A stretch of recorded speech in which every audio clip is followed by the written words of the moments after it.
আজকে আমরা অল্প সময়ে একটা মৌলিক বিষয়ের দিকে আপনাদের দৃষ্টি আকর্ষণ করতে চাই। সেটা হলো কিভাবে আমরা ইসলামপন্থীরা, এই আমাদের ছোট্ট বাংলাদেশের কথাই বলছি, আমাদের এই ছোট্ট বাংলাদেশে ইসলামপন্থীরা কিভাবে আমরা ইসলামকে রাষ্ট্র পর্যায় পর্যন্ত নিয়ে যাব। এটা হচ্ছে আমাদের আজকের আলোচনার মূল বিষয়। বিষয়টা কি গুরুত্বপূর্ণ নাকি গুরুত্বপূর্ণ না? আপনাদের আসলে প্রথমে কি মনে হয় যে ইসলাম কি রাষ্ট্র ব্যবস্থায় যাওয়ার কোনো প্রয়োজন আছে না নাই? আচ্ছা, রাষ্ট্র ব্যবস্থা ইসলাম গেলে কি উপকার আর না গেলে ক্ষতি কি? একজন ভাই বলেছেন সমাজে শান্তি প্রতিষ্ঠিত হবে, আর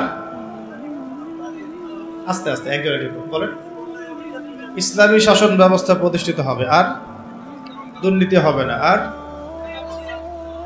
হ্যাঁ দুর্নীতি মুক্ত সমাজ হবে, আর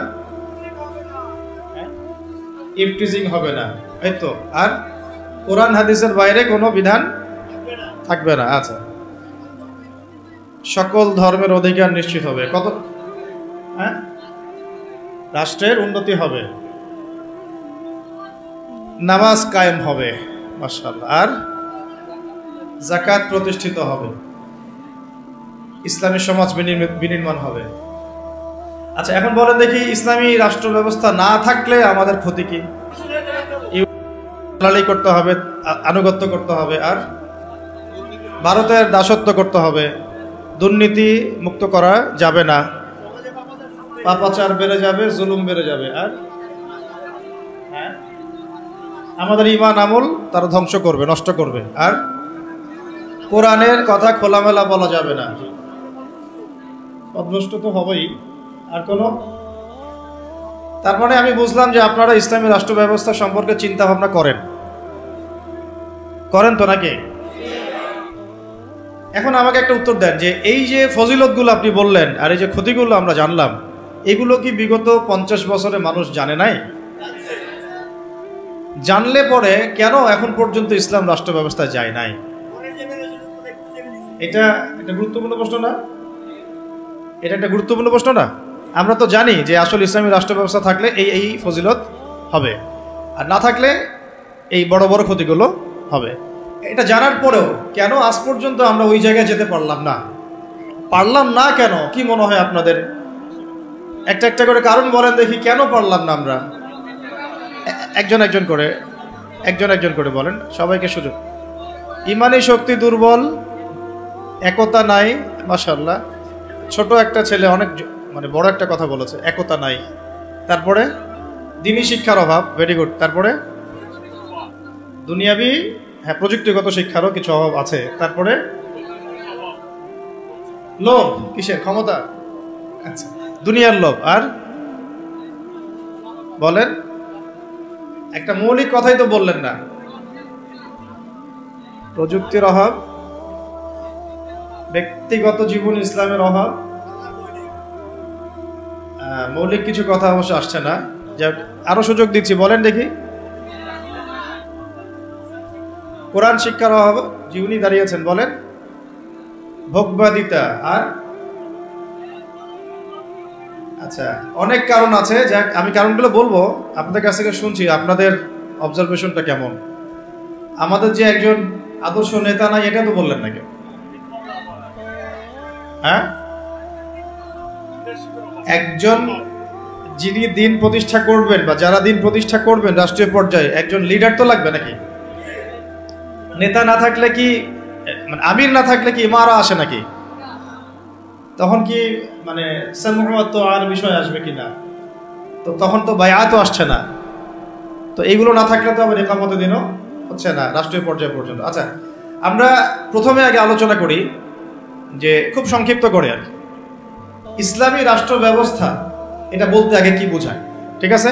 একটা একটা করে পয়েন্ট খুব অল্প করে বলবো, মনোযোগ ধরে রাখতে হবে। আর আশেপাশে অন্য ভাইকে ডিস্টার্ব করবেন না, অল্প সময়, বেশি সময় নিব না ইনশাআল্লাহ আপনাদের সাথে। 1 নাম্বার কথা হচ্ছে আমাদেরকে আগে বুঝতে হবে ইসলামী রাষ্ট্র কি আর অনইসলামিক রাষ্ট্র কি, ঠিক আছে? উত্তর অল্প করে বুঝি। ইসলামী রাষ্ট্র বলতে এটা বোঝায় না যে একটা রাষ্ট্রের বেশিরভাগ মানুষ মুসলিম, এটাই ইসলামী রাষ্ট্রের সংজ্ঞা নয়। কথাগুলো বোঝার চেষ্টা করেন। আপনারা এখন এগুলো ফোনে নোট করতে পারেন, ফোনের মধ্যে নোট করতে পারেন। ছবি তুলবেন না, ফোনে নোট করতে পারেন। ইসলামী রাষ্ট্র কাকে বলে? যেই রাষ্ট্রের শাসন ব্যবস্থা শুধুমাত্র আল্লাহ এবং তার রাসূলের বিধান অনুযায়ী পরিচালিত হয় তাকে বলা হয় ইসলামী রাষ্ট্র। কি বললাম বলেন? ইসলামী রাষ্ট্র কাকে বলে? যেই রাষ্ট্রের শাসন ব্যবস্থা, মানে শাসন ব্যবস্থা বলতে রাজনীতি, অর্থনীতি, সমাজনীতি, শিক্ষানীতি, সংস্কৃতি এবং বাকি যত ক্ষেত্র আছে, প্রতিটা ক্ষেত্র যখন আল্লাহ এবং তার রাসূলের বিধান মাফিক পরিচালিত হবে তখন তাকে বলা হবে ইসলামী রাষ্ট্র ব্যবস্থা বা ইসলামী হুকুমত বা ইসলামী শাসন ব্যবস্থা। যদি একটা রাষ্ট্রের মধ্যে বেশিরভাগ মানুষ মুসলমান হয়, যেমন আমাদের রাষ্ট্র, বেশিরভাগ মানুষ কি মুসলিম না মুসলিম, কিন্তু সেই রাষ্ট্রে আল্লাহ পাকের বিধান বাস্তবায়িত না হয়, তাহলে আমরা সেটাকে ইসলামী রাষ্ট্র বলতে পারি না। সেটাকে আমরা বলতে পারি মুসলিম প্রধান দেশ। কি বলতে পারি? যেমন বাংলাদেশ একটা মুসলিম প্রধান দেশ, এটা ইসলামী রাষ্ট্র ব্যবস্থার দিকে এখনো যায়নি। আবার কোন একটা রাষ্ট্র যেখানে মুসলিমরা সংখ্যাগরিষ্ঠ নয়, তারপরেও সেই রাষ্ট্রের মধ্যে আল্লাহর বিধান বাস্তবায়িত আছে, সেটা বলবো আমরা ইসলামী রাষ্ট্র। বুঝতে পারছি কথা? যেমন হচ্ছে মদিনা রাষ্ট্র। কোন রাষ্ট্র? নবী সাল্লাল্লাহু আলাইহি ওয়াসাল্লামের সেই মদিনা রাষ্ট্র। সেই মদিনা রাষ্ট্রে মুসলিমরা ছিলেন, আনসার সাহাবীরা ছিলেন, মুহাজির সাহাবীরা ছিলেন। আনসার সাহাবীদের দুইটা গোত্র ছিল, আওস এবং খাজরাজ। অনেকে জানেন, অনেকে হয়তো জানেন না, জেনে নেন। আনসার সাহাবীদের দুইটা গোত্র ছিল, একটা আওস এবং একটা খাজরাজ। তাদেরকে বলা হতো আনসার সাহাবী, যারা মক্কার হিজরতকারী সাহাবীদেরকে আশ্রয় দিয়েছিলেন। তাদেরকে কি বলা হয়? আনসার সাহাবী। আর মুহাজির সাহাবী কারা? যারা মক্কা থেকে হিজরত করে মদিনায় গিয়েছেন। তো আনসার এবং মুহাজিরদেরকে নিয়ে নবী সাল্লাল্লাহু আলাইহি ওয়াসাল্লাম একটা ভ্রাতৃত্বের বন্ধন, ঐক্যের বন্ধন গড়েছেন। এছাড়াও মদিনায় কিন্তু আরও অনেক মানুষ থাকতো। যেমন ইহুদিদের 3টা গোত্র থাকতো সেখানে, বনু কুরাইজা, বনু কাইনুকা, বনু নাজির। আবার পৌত্তলিকরাও থাকতো সেখানে, কিছু খ্রিস্টানও ছিল, কিছু মূর্তি পূজারীও সেখানে থাকতো, বা আরও কিছু বিধর্মী মানুষও সেখানে থাকতো। মুসলিমরা কিন্তু সংখ্যাগরিষ্ঠ ছিল না।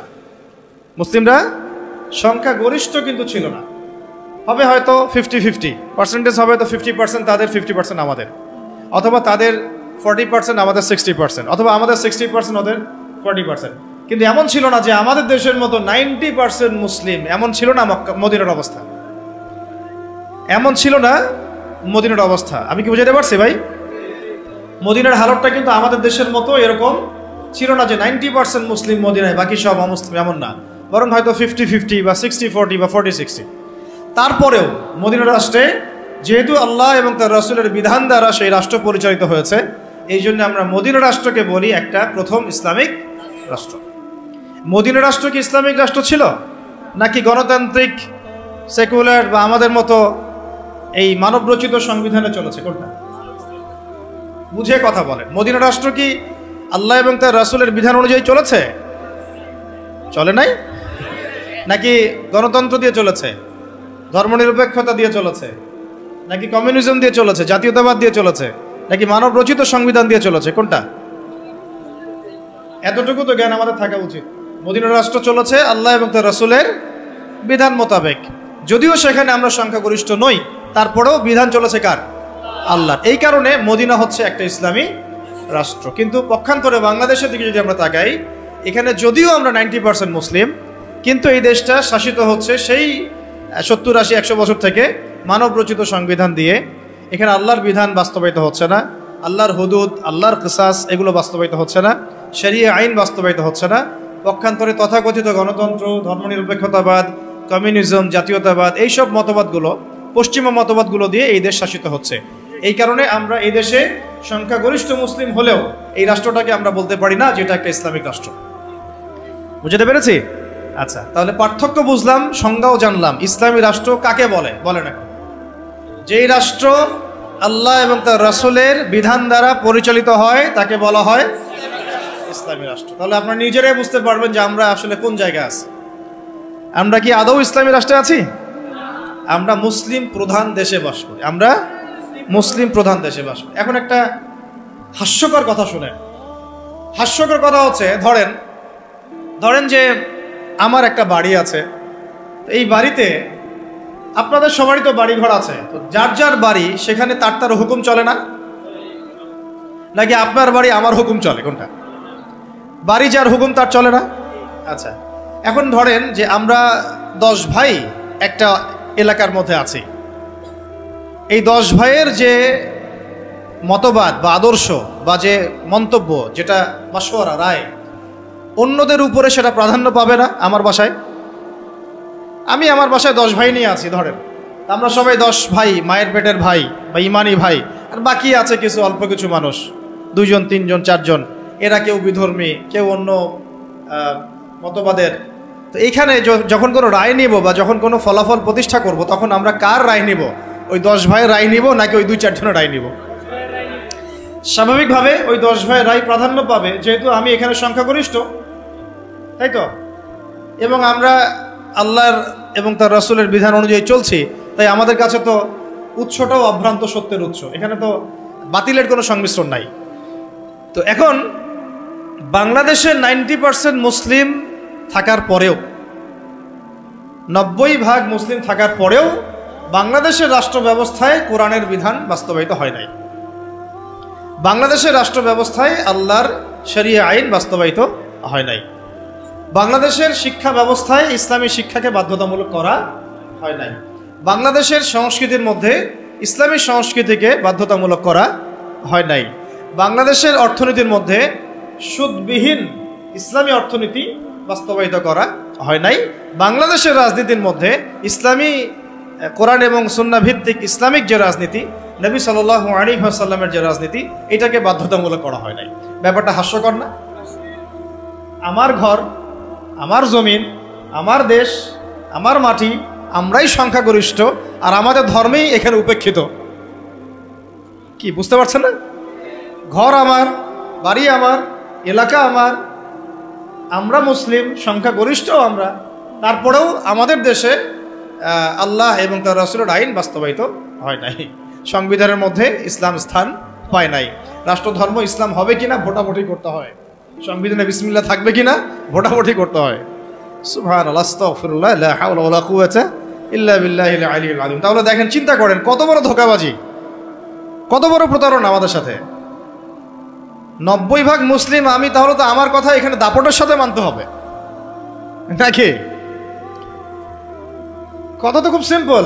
আমার জায়গা, আমার জমি, আমার দেশ, আমার বাড়ি, আমার জাতি, আমরা মুসলিম, তাও আবার সংখ্যাগরিষ্ঠ, তারপরে আমরা দাসত্ব করতেছি পশ্চিমাদের। তারপরেও রাজনৈতিক ক্ষেত্রে আমরা দাসত্ব করতেছি পশ্চিমা তথাকথিত গণতন্ত্রের, আব্রাহাম লিঙ্কন যে ধর্মের প্রবক্তা আর কি, তারপরে কমিউনিজমের, তারপরে সেকুলারিজমের, ধর্মনিরপেক্ষতাবাদের, জাতীয়তাবাদের, এইসবের দাসত্ব করতেছি আমরা। আমরা আবার অর্থনৈতিক জীবনে এসে সুদের দাসত্ব করতেছি, নাউযুবিল্লাহ। আমরা আবার শিক্ষা ক্ষেত্রে এসে সেকুলার শিক্ষা ব্যবস্থার দাসত্ব করতেছি। সমাজ ব্যবস্থায় এসে যত রকম কুফরি, শিরক এবং জাহালাত, এগুলোর দাসত্ব করতেছি। আমরা আবার ব্যক্তি জীবনে এসে দেখা যাচ্ছে, হ্যাঁ, ব্যক্তি জীবনে এসে কেউ কেউ ধর্ম পালন করছি, তাও সেটা মসজিদের ভিতরে, হয়তো নামাজ, রোজা, হজ, যাকাত, তাসবিহ, তাহলিল, জিকির, আজগার, এইটুকু সীমাবদ্ধ। কিন্তু ইসলামকে যখন আমরা বলছি ইসলাম শিক্ষায় থাকবে, সমাজে থাকবে, সংস্কৃতিতে থাকবে, অর্থনীতিতে থাকবে, রাজনীতিতে থাকবে, তখন তারা আমাদেরকে আবার বলছে আমরাই জঙ্গি, সন্ত্রাসী, মৌলবাদী। কত বড় প্রতারণা আমাদের সাথে করা হচ্ছে বা হয়েছে, এটা কি বুঝতে পারছেন কিনা? সবাই বুঝবেন এই কথাগুলো, আমি জানি। যাদের বোঝার তারা বুঝেন, তারা বুঝলেই হবে আর কি। কারণ বাংলাদেশে ইসলামী শাসন ব্যবস্থা গরু ছাগল দিয়ে হবে না। বুঝাতে পারছে কিনা? এটা মানে খুব উঁচু লেভেলের একটা ইবাদত। এই কারণে দেখা যাবে এটা প্রতিষ্ঠিত করার জন্য খুব বুদ্ধিদীপ্ত প্রজন্ম লাগবে আর কি। হ্যাঁ, বুদ্ধিদীপ্ত একটা তরুণ প্রজন্ম লাগবে, এবং ওলামায়ে কেরামের সোহবত, দুটো একসাথে যখন হবে ইনশাল্লাহ হয়ে যাবে। চল, তাহলে ইসলামী রাষ্ট্র ব্যবস্থা কাকে বলে এটা বুঝলেন, এবং আমাদের সাথে কি ধোঁকাবাজি হয়েছে এটা বুঝলেন। এখনও দেখেন, এখন যদি আপনারা বলেন যে আমরা সবাই ইসলামী রাষ্ট্র ব্যবস্থা চাই, একটা গণভোটের আয়োজন করা হোক, দেখা যাক কারা কারা ইসলামের পক্ষে ভোট দেয়। ঠিক আছে, দেখবেন যদি 80% মানুষও ভোট দেয় যে হ্যাঁ আমরা ইসলামের পক্ষে আছি, আমরা ইসলামী শাসন ব্যবস্থা চাই, আমরা চাই দেশের মধ্যে আল্লাহর বিধান বাস্তবায়িত হোক, ওই যে 20% মানুষ যারা চায় না, ওদের মতটাই প্রাধান্য পাবে এই সিস্টেমের মধ্যে। তারা আমাদের মতকে প্রাধান্য দিবে না। আর যদিও কেউ দিতে চায়, তখন দেখা যাবে ভারত, আমেরিকা, পশ্চিমা শক্তি, এগুলো আমাদের উপর আক্রমণ করে বসবে। তো এই যে একটা ধোঁকাবাজি, এই যে একটা প্রতারণা আমাদের সামনে চলছে, এইখান থেকে জাতিকে বের করতে হবে। কথা হবে একটাই, যে জমিন আল্লাহর, বিধান চলবে। এই জমিন কার? এই জমিন আল্লাহর। আমি আল্লাহর বান্দা, আমি আল্লাহর দিন পালন করি, আমি আল্লাহর রাসূল মুহাম্মদ সাল্লাল্লাহু আলাইহি ওয়াসাল্লামকে অনুসরণ করি। এই জমিনে মুসলিমদের মধ্যে শরিয়া চলবে, বিধান চলবে কার? আল্লাহর। সোজা কথা। আর যাদের এটাতে অ্যালার্জি হয় তারা কোথায়? জাহান্নামে গিয়ে মরে মরুক। এইটা নিয়ে আমাদের কোনো আফসোস নাই, আপত্তি নেই। হ্যাঁ, তারা যদি ভালোই ভালোই মেনে নেয় তো আলহামদুলিল্লাহ, না মানলে আমরা দাওয়াতের কাজ তো করতে থাকবোই। আর যদি তারা আমাদের উপর জুলুম করতে আসে, আমরাও প্রতিবাদের ভাষা বেছে নেব ইনশাআল্লাহ। কারণ বিপ্লব বা অভ্যুত্থান কখনো কনফ্লিক্ট ছাড়া হয় না। এর প্রমাণটা আমাদের ছাত্র ভাইরাই দেখাই দিয়েছে।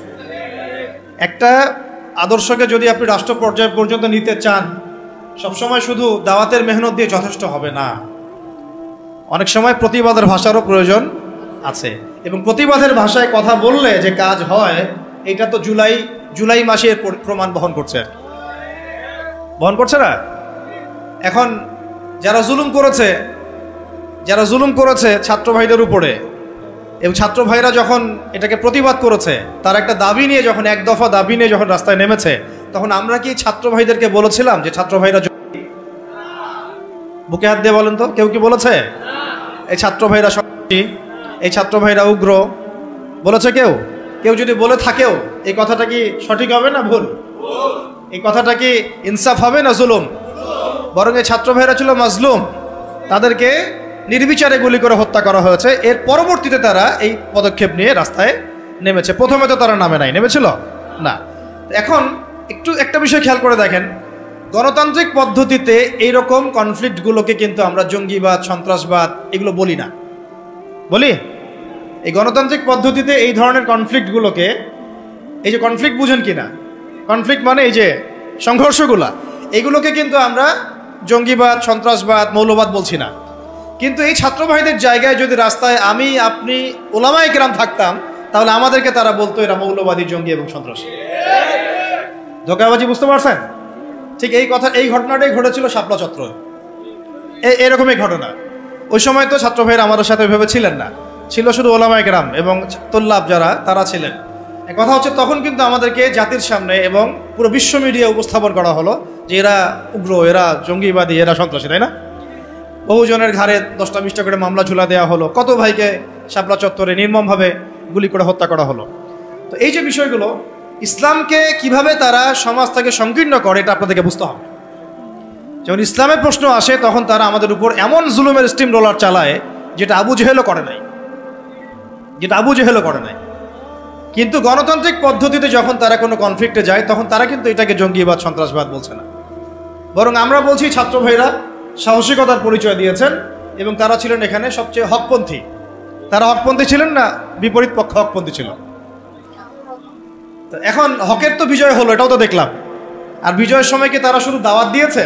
যখন তাদেরকে মেরেছে, তারা কি বলেছে ভাই আর মারিয়েন না, আল্লাহর রাস্তায় আর মারিয়েন না? নাকি তারাও দুই একটা লাঠিসোঁটা নিয়ে প্রতিবাদ করেছে? কোনটা? আর এই প্রতিবাদটাই যদি আবু আদনান করতে যাইতো, তাহলে সমস্যা ছিল। এই প্রতিবাদটাই যদি আমাদের ওলামায়ে কেরাম করতেন, তাহলে সমস্যা ছিল। এই প্রতিবাদগুলো যদি আমরা বেশি না, ওই যে কুরবানির জবাই করা ছুরিগুলো নিয়ে বের হইতাম, তাহলে অবস্থা খারাপ ছিল। অস্ত্র শস্ত্র তো না, এগুলি কি অস্ত্র? সবার বাসায় আছে না কুরবানির গরু জবাই করা ছুরি? তারা বের হয়েছে কি নিয়ে? সাউন্ড গ্রেনেড নিয়ে, মেশিন গান নিয়ে, AK-47 নিয়ে শুয়ে শুয়ে গুলি করতেছে, আর বলতেছে যে 5টারে মারলাম, 10টারে মারলাম। ভিডিওগুলো দেখেন নাই? তো এর বিপরীতে ছাত্র ভাইরা কি নিয়ে বেরোছে? লাঠি সোটা, ইটপাট কেলেই তো। এই তো, এমনকি ওই যে আপার অনুসারী যারা ছিল, তারা যে অস্ত্রশস্ত্রগুলো নিয়ে শোডাউন করেছিল আর কি, সেগুলোও কি ছাত্র ভাইদের কাছে ছিল কি? ছিল না। এমনকি মেয়েদেরকেও মার খেতে হয়েছে, তাই না? কথা হচ্ছে, এর যদি 10% ওলামায়ে কেরাম কেউ করতো, তাহলে সারা দুনিয়া জুড়ে একটা ইস্যু তৈরি করা হতো যে বাংলাদেশ একটা মৌলবাদী রাষ্ট্র হয়ে গেছে। আপনাদেরকে বিশ্বের এই সভ্যতার এই ষড়যন্ত্রগুলো বুঝতে হবে, সভ্যতার বৈশ্বিক ষড়যন্ত্রগুলোকে বুঝতে হবে। এই সমস্যাটা শুধু আমাদের আঞ্চলিক সমস্যা না, এটা একটা বৈশ্বিক সমস্যা। যখনই মুসলিমদের উপর জুলুম হয়, মুসলিমরা যদি মার খায়, মার খাওয়া অবস্থাতেও তাদেরকে বলা হয় সন্ত্রাসী, জঙ্গি। আর যদি তারা প্রতিবাদের ভাষা বেছে নেয় তাহলে তো সারা বিশ্ব মিডিয়া ফলাও করে প্রচার করে যে এই মুসলিমরা জঙ্গি সন্ত্রাসী, এরা উগ্রবাদী, এরা রাষ্ট্রে অস্থিতিশীলতা সৃষ্টি করতে চায়, এদেরকে রাষ্ট্র থেকে হটাও, এদেরকে গুম করো, এদেরকে খুন করো, এদেরকে ক্রস ফায়ারে দিয়ে দাও। এইভাবেই জুলুম করা হয়েছে আমাদের সাথে বিগত প্রায় 50 বছর থেকে। তাই নামকা ওয়াস্তে শুধু মুসলিম রাষ্ট্র না, আমরা চাই একটা পরিপূর্ণ ইসলামী রাষ্ট্র। যতদিন পর্যন্ত পরিপূর্ণ ইসলামী রাষ্ট্র এবং শাসন ব্যবস্থা কায়েম না হচ্ছে ততক্ষণ উলামায়ে কেরামদের দুর্দশাও দূর হবে না, আমাদের দুর্দশাও দূর হবে না, ওয়াল্লাহি দূর হবে না। বরং ওরা মসজিদ মাদ্রাসাগুলো পর্যন্ত নিয়ন্ত্রণ করতে থাকবে। নিয়ন্ত্রণ করে নাই তার আগে? এমনকি জুমার খুতবায় চিঠি পাঠায় দেওয়া হতো যে এই যে এই বিষয়ে আলোচনা করবেন, বাকি ডানে বামে যেন কথা না যায়। প্রত্যেকটা মসজিদে ডিজিএফআই বসে থাকতো, এনএসআই বসে থাকতো, ডিবির লোকজন বসে থাকতো। হয়তো এখনো থাকে কিন্তু অত সাহসিকতার সাথে হয়তো বের হতে পারে না, কিন্তু আছে ঠিকই। কথা হচ্ছে যে তখন তো প্রত্যেকটা রেকর্ড চলে যেত জায়গা মতো, কোন জায়গায় কি আলোচনা হচ্ছে, কোন মাহফিলে কি আলোচনা হচ্ছে। এই জন্য আপনাদেরকে আমি বলতাম, এখনো বলি যে মোবাইল ফোনের এই যে মানুষকে প্রচার করার, জানান দেওয়ার যে একটা অপসংস্কৃতি, এখান থেকে বের হন। কিছু কাজ গোপনে করতে শিখেন। তারা গোপনে গোপনে এইভাবে দায়ীদের, আলেমদের নাম লিস্ট করে গোপনে গোপনে উঠাই ফেলতো। কাউকে গুম করার সময় তারা কি বলতো লাইভে এসে অমুককে আজকে গুম করব, বলতো কখনো? তাহলে আমরা তো দেখা যায় এমন একটা অবস্থা, কোথাও ওয়াজ করতে গেলে বরকত দান করেন, জানাইতেই হবে মানুষকে। আমার না জানানো পর্যন্ত আমার ইবাদত মনে কবুল হচ্ছে না। এই যে একটা সাইকোলজিক্যাল ডিসঅর্ডার, আমি বলি এটা সাইকোলজিক্যাল ডিসঅর্ডার। মানে আমাদেরকে আরো অনেক স্মার্ট হইতে হবে। এত সহজ না রাষ্ট্র পর্যায় পর্যন্ত ইসলামকে নিয়ে যাওয়া। আমাদের ভিতরে ভিতরে কাজ করতে হবে, গোপনে গোপনে কাজ করতে হবে। নবী সাল্লাল্লাহু আলাইহি ওয়াসাল্লাম প্রথম 3 বছর গোপনে দাওয়াত দিয়েছেন।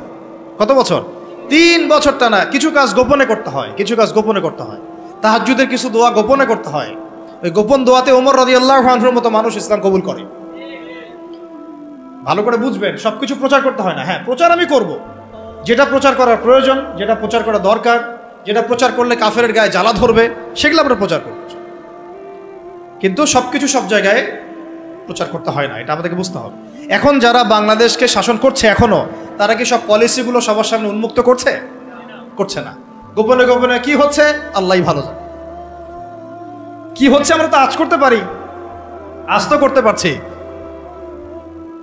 এরপরে যারা ওই যে ওত পেতে বসে আছে আর কি, সুযোগ পাইলেই ক্ষমতা দখল করবে, তারা কি করতেছে এটা কি আপনাদের সবাইকে বলতেছে?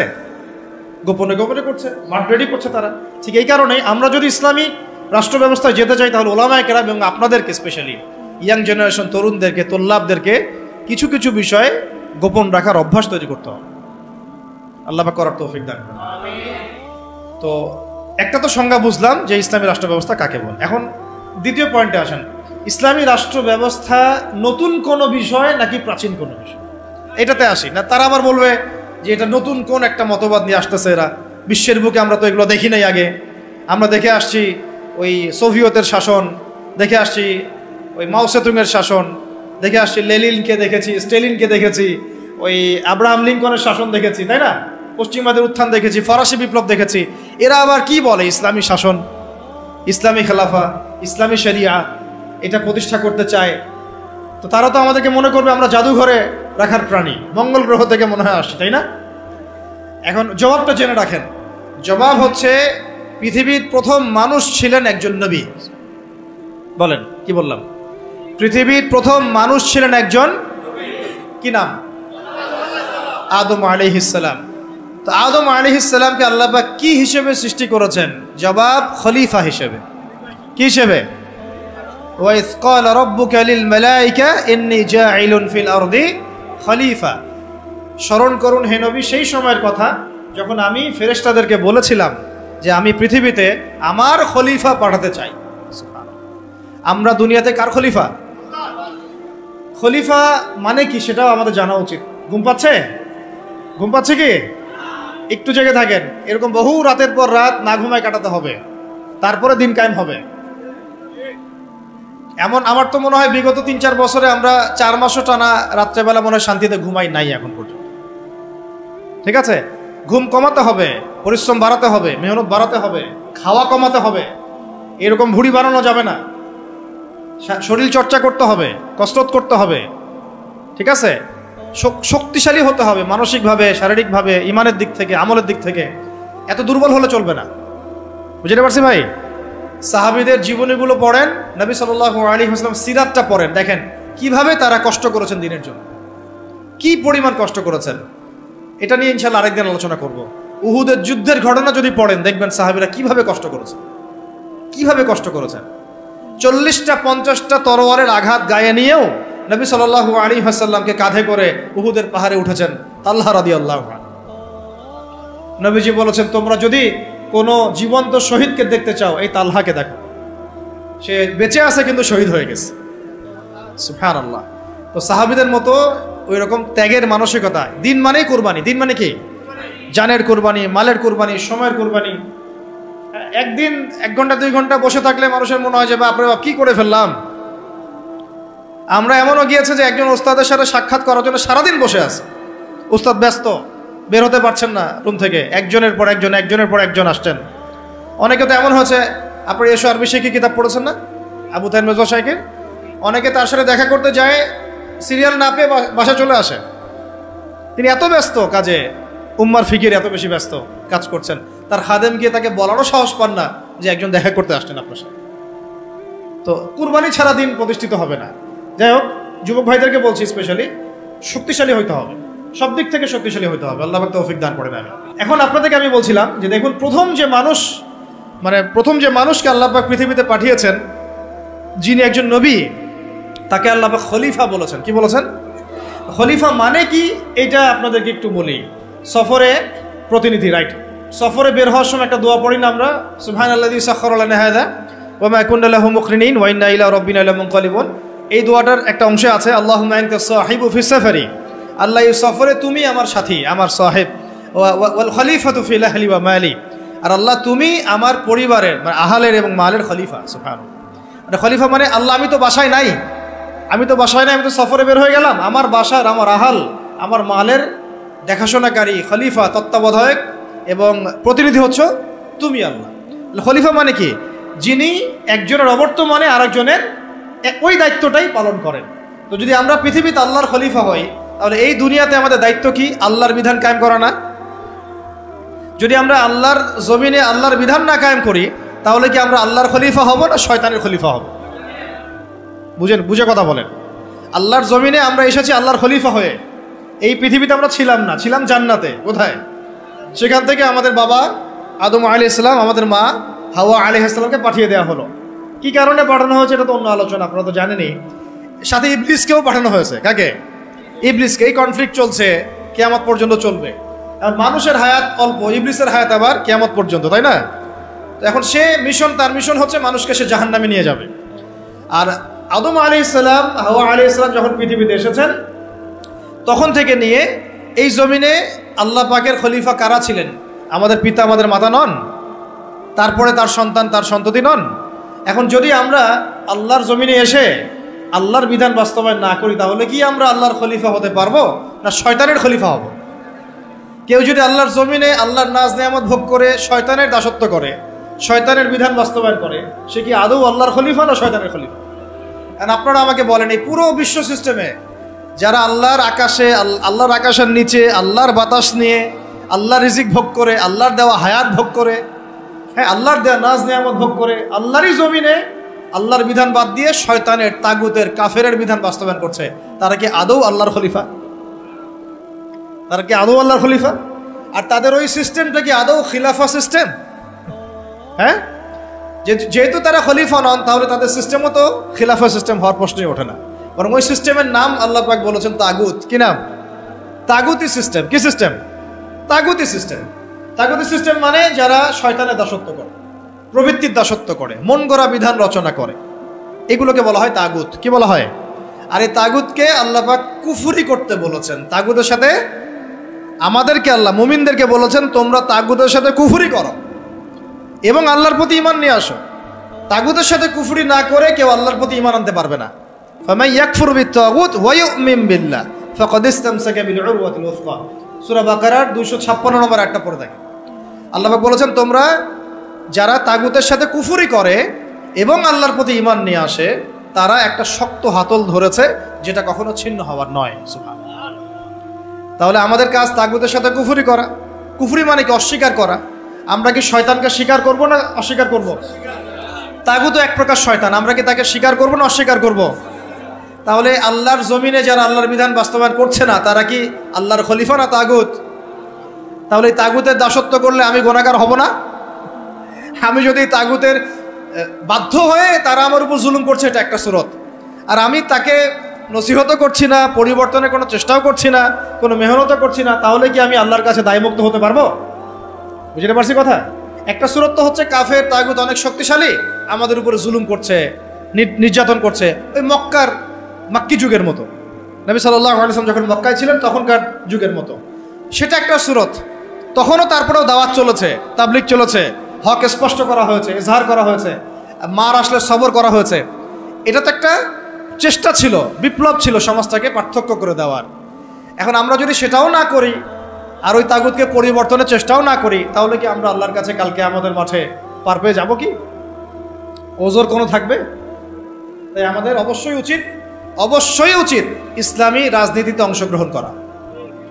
সেটা কোন সুরতে হবে সেটা আলাদা আলোচনা, সেটা কিভাবে হবে সেটা আলাদা আলোচনা, কিন্তু পলিটিক্যাল ভিউ এবং ভিশন থাকতে হবে। যেইভাবে আমরা মসজিদ, মাদ্রাসা, মক্তব এই বিষয়গুলো পরিচালনা করি, যেইভাবে আমরা নামাজের ইমামতি করি, যেইভাবে আমরা ওয়াজ মাহফিলের প্যান্ডেলে বসি, যেভাবে আমরা লেকচার দেই, যেভাবে আমরা মানুষকে নসিহত করি, এইভাবে আমাদেরকে অর্থনীতি, শিক্ষা, সংস্কৃতি এবং রাজনীতির দায়িত্ব নিতে হবে। নিতে হবে কি না? নিতে হবে। এবং এই দায়িত্ব নেওয়ার সবচেয়ে যোগ্য মানুষ তারাই যারা ওলামায়ে কেরাম। এই দায়িত্ব নেওয়ার সবচেয়ে যোগ্য মানুষ কারা?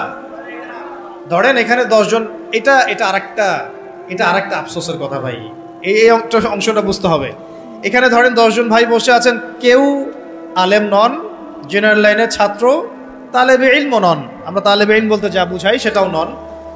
আর 2 জন ভাই আছেন আমাদের এখানে আলেম, মাশাআল্লাহ, নামাজের আজান দেওয়া হলো, একামত এবং ইমামতি হবে।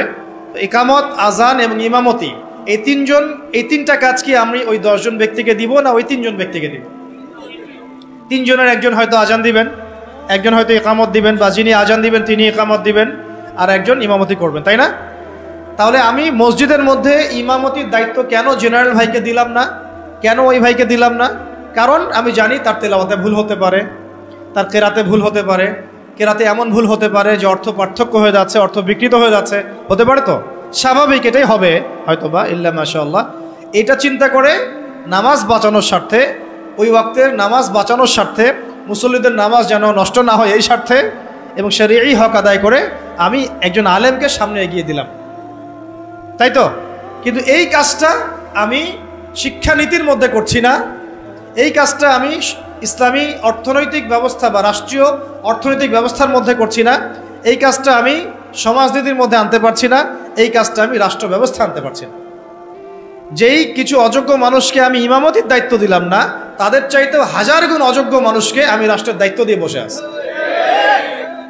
এটা আফসোস না? এটা আফসোসের বিষয় না? মনে করেন আমি এখানে বসে আছি এবং আমাদের ওস্তাদরা এখানে বসে আছেন, আমি তো নিজেই কখনো ইমামতি করতে যাব না। কেন যাব না? এখানে আরো যোগ্য মানুষ আছেন, তাই তো? তাহলে আমাদের মধ্যেই যদি এভাবে আমরা এড়িয়ে যাই, আমরা যোগ্য মানুষকে সামনে ঠেলে দেই, কিন্তু রাষ্ট্র চালানো একটা বিশাল কাজ, যার মধ্য দিয়ে 16 কোটি মানুষের ভাগ্য নির্ধারিত হচ্ছে। মানে ভাগ্য বলতে বোঝাচ্ছি ভালো মন্দ, জুলুম, ইনসাফ, এই বিষয়গুলো নির্ধারিত হচ্ছে না রাষ্ট্র ব্যবস্থার মধ্য দিয়ে। তো এই দায়িত্বটা আমি আবার কিছু অযোগ্য মানুষের হাতে দিয়ে নিশ্চিন্তে বাসায় গিয়ে ঘুমাচ্ছি। এটা তো আমাদের একটা অদূরদর্শিতা না? এই জন্য আমাদের সবাইকে একটা পলিটিক্যাল ভিশন এখন রাখতে হবে। আগে যা হয়েছে, যখন যেটা বুঝি নাই, এখন মসজিদ, মাদ্রাসা, মক্তব যেভাবে আমরা চালাই সাফল্যের সাথে, সেইভাবে আমরা সমাজ চালাবো ইনশাআল্লাহ, সেইভাবে আমরা ইনশাআল্লাহ অর্থনীতিও চালাবো ইনশাআল্লাহ, আজ হোক আর কাল হোক রাষ্ট্র চালাবো ইনশাআল্লাহ। এবং আমরা আমাদের তরুণ ভাইদেরকে সাথে নিব, প্রতিভাবান ভাইদেরকে সাথে নিব, তুল্লাবদেরকে সাথে নিব, যারা সাহসী তাদেরকে সাথে নিব, আমাদের মধ্যে যারা অমুসলিম কিন্তু আবু তালেবের মতো আমাদের কাছে ওই ভূমিকা রাখবে, প্রয়োজনে সেই মানুষদেরকে আমরা স্পেস দিব ইনশাআল্লাহ। আবু তালেব আমাদেরকে সাহায্য করেন নাই মক্কায়? করেছেন কি না? তো যদি অমুসলিমও হয় কিন্তু আবু তালেবের মতো হয়, কোনো সমস্যা নাই। কিন্তু অমুসলিম হয়ে যদি আবু জেহেলের মতো হয়, সমস্যা আছে। কথা বুঝতে পারছি? তাহলে ইসলামী রাষ্ট্র ব্যবস্থা নতুন কোনো কনসেপ্ট নয়, বরং এটা একটা প্রাচীন কনসেপ্ট। সভ্যতা শুরুই হয়েছে একজন খলিফা দ্বারা, সুবহানাল্লাহ। আর এই মানব সভ্যতার শেষও হবে একজন ইমামুন আদিল খলিফার হাতে। তিনি কে? ইমামুল মাহদি এবং ঈসা আলাইহিস সালাম। তাহলে সভ্যতা শুরু হলো ইসলাম দিয়ে, সভ্যতা শুরু হলো খিলাফা দিয়ে, সভ্যতা শুরু হলো শরিয়া আইন দিয়ে, আর শেষও হচ্ছে একজন ইমামের হাতে, একজন নবীর হাতে এবং ইসলামী খেলাফতের হাতে। বিশ্ব ব্যবস্থার গন্তব্য হচ্ছে ইসলামী খেলাফত। এই বিশ্বের গন্তব্য কি? আস্তে আস্তে আবারও ইসলামী খেলাফার দিকে আসবে। নবুয়তের আদলে খেলাফা আসবে, আবার নবুয়তের আদলে খেলাফা আসবে ইনশাআল্লাহ। এখন আমরা জানলাম যে খেলাফা দিয়েই শুরু হয়েছে, খেলাফা দিয়েই শেষ হবে। তাহলে ভাই আমরা মাঝখানে কি করতেছি? আমরা মাঝখানে আসলে কি করতেছি? না, আমাদের এই পলিটিশিয়ানদেরকে কে বুঝাবে বলে? কার এই ক্ষমতা আছে তাদেরকে বুঝায়? বুঝতে কিছু বিষয় আছে, কিছু মানুষ বুঝতে চায়, কিছু মানুষ বুঝতে চায়, আর কিছু মানুষ তো বোঝার কোশিশও করে না। কিছু আছে অবুঝ, যাদেরকে বুঝানো যায়, আর কিছু না বুঝ, যতই বুঝান বুঝবে না। এটা কি বলা হয়? এটাকে বলা হয় না বুঝ, কখনোই বুঝবে না। সুম্মুন বুকমুন উমিয়ুন ফাহুম লা ইয়ারজিউন, এরকম আর কি। এর কথা হচ্ছে দাওয়াত তো দিতে হবে আমাদেরকে, বুঝুক আর না বুঝুক আমরা কি করব? দাওয়াত দিব। নবী সাল্লাল্লাহু আলাইহি ওয়াসাল্লাম আবু জেহেল আবু লাহাবদেরকে দাওয়াত দিয়েছেন না? উতবা সাইবাদেরকে দাওয়াত দিয়েছেন না? তারা কেউ মেনেছে, কেউ মানে নাই। ওমর রাদিয়াল্লাহু আনহু দাওয়াত কবুল করেছেন, হামজা রাদিয়াল্লাহু আনহু দাওয়াত কবুল করেছেন, খালিদ বিন ওয়ালিদ দাওয়াত কবুল করেছেন। কিন্তু দেখা গেছে আবু জেহেল, আবু লাহাব, উতবা সাইবা, আশনাক বিন শারিকেরা দাওয়াত কবুল করে নাই। কিন্তু আমাদের দাওয়াতটা সব মহলেই প্রচার করতে হবে। আল্লাহ পাক আমাদেরকে বোঝার তৌফিক দান করেন। শুধু পলিটিশিয়ান না, বরং প্রশাসনে যারা আছি আমরা, প্রশাসনে যারা আছেন, গোয়েন্দা সংস্থা যারা আছে, যারা আপনার বুদ্ধিজীবী বলে দাবি করেন নিজেদেরকে, যারা শিক্ষক আছেন, যারা গার্মেন্টস সেক্টরে আছেন, ছাত্র ভাইরা, আওয়ামরা, নারীরা, সবার মধ্যেই দাওয়াতটা দিতে হবে। শুধুমাত্র আমাদের দাড়ি টুপিওয়ালা মানুষদের মধ্যেই দাওয়াতটাকে সীমাবদ্ধ রাখলে কিন্তু চলবে না, কারণ তারাও সমাজের একটা বড় অংশ। তাদেরকে বাদ দিয়ে কিন্তু আমরা কাজ করতে পারছি না। আল্লাহ পাক আমাদের সব মহলে দাওয়াতের কাজ করার তৌফিক দান করেন। ধরেন আমাদের সামরিক কোনো প্রশিক্ষণ নাই, আছে? নাই। কিন্তু আমাদের আর্মি অফিসার ভাইদেরকে যদি আমরা দাওয়াত দিয়ে তাওহীদ বোঝাতে পারি, রিসালাত বোঝাতে পারি, আখিরাত জানাতে পারি, আল্লাহ পাকের শরিয়া আইন, ইসলামী রাষ্ট্রের গুরুত্ব, এই তাগুত, এই কুফর, শিরক, নেফাক, এগুলো স্পষ্ট করতে পারি, জিহাদ তো তারাই করবে ইনশাআল্লাহ, তাই না? প্রশিক্ষণ তাদের আছে, তাদের ওই যোগ্যতা আছে, তাদের সেই ম্যাচুরিটি আছে, তাদের বিচক্ষণতা আছে, দেখবেন তারাই আমাদের চেয়ে ভালো যুদ্ধ করতে পারবে।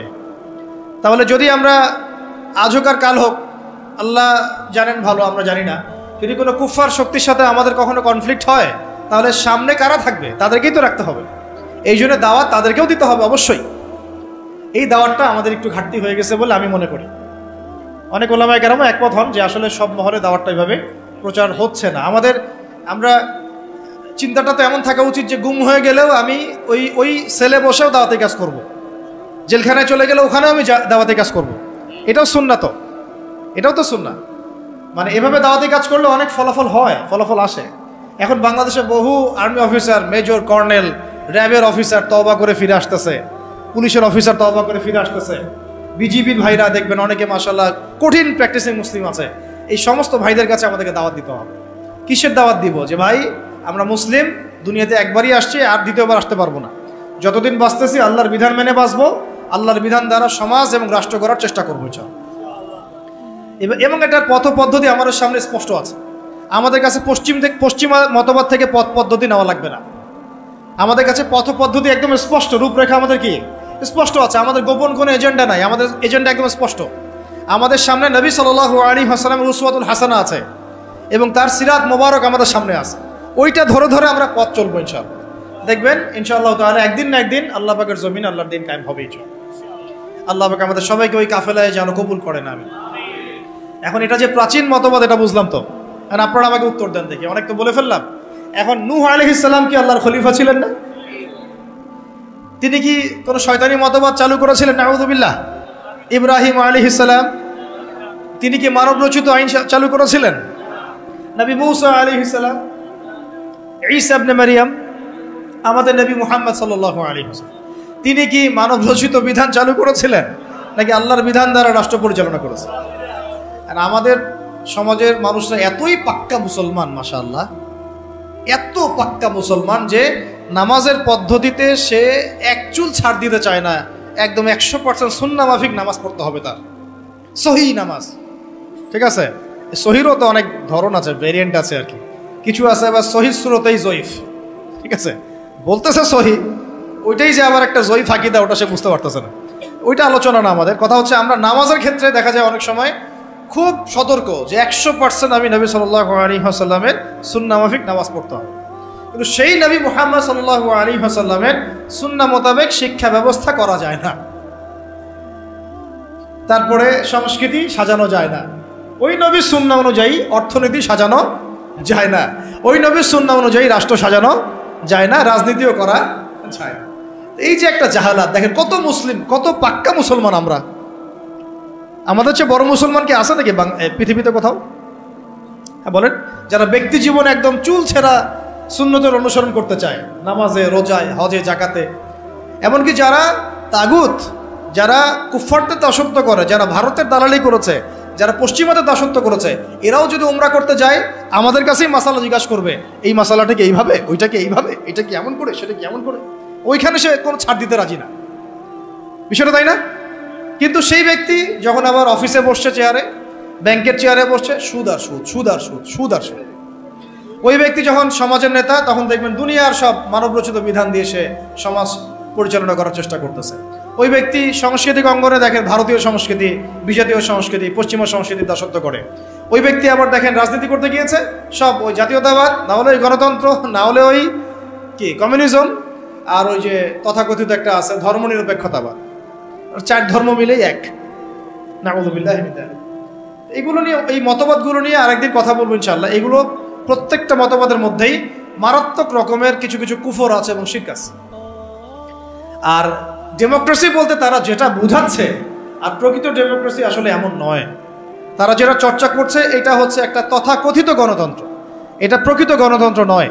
যদি আপনি প্রকৃত গণতন্ত্রের উদাহরণ নিতে চান, যে জনগণের উপর ন্যায় বিচার করা হবে, তাদের অধিকার নিশ্চিত করা হবে, তাহলে সবচেয়ে জাজল্যমান দৃষ্টান্ত হচ্ছে মদিনা রাষ্ট্র, নবী সাল্লাল্লাহু আলাইহি ওয়াসাল্লামের মদিনা রাষ্ট্র। ওখানে কি জনগণের উপর জুলুম হয়েছে?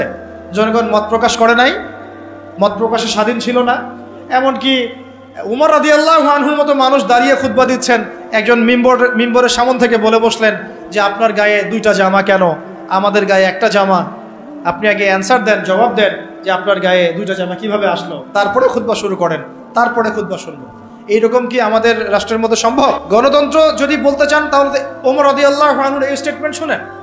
তিনি বলেছিলেন যে ইরাকের ফোরাত নদীর তীরেও যদি কোনো ছাগলের বাচ্চা যদি না খেয়ে মারা যায়, আমি ওমর ভয় করি যে আল্লাহ পাক কিয়ামতের দিন আমাকে জবাবদিহি করেন। তাহলে কোনটাকে আপনি গণতন্ত্র বলছেন, কোনটাকে ইনসাফ বলছেন? পৃথিবীর কোনো অমুসলিম পর্যন্ত অস্বীকার করতে পারবে না উমর রাদিয়াল্লাহু আনহুর 10 বছরের খেলাফত ছিল বিশ্বের শ্রেষ্ঠ শাসন ব্যবস্থার একটা। কেউ অস্বীকার করতে পারবে? তারপরেও সেটা আমরা মানছি, খাতা কলমে লিখছি, পরীক্ষা পাশের জন্য লিখছি, বাস্তবে কোনো ইমপ্লিমেন্ট নাই। ইমপ্লিমেন্টের প্রশ্ন আসলেই ভয় দেখানো হয়। আমাদের সাথে আল্লাহ আছেন, আমাদের সাথে রাসূলের সুন্নাহ আছে, আর আমরা তো জীবন দেওয়ার জন্যই জন্ম নিয়েছি। আমরা তো একটা শাহাদাতের জন্য সারা দিন রাত দোয়া করতে থাকি আল্লাহর কাছে। তাহলে কাকে ভয় পাচ্ছি আমরা?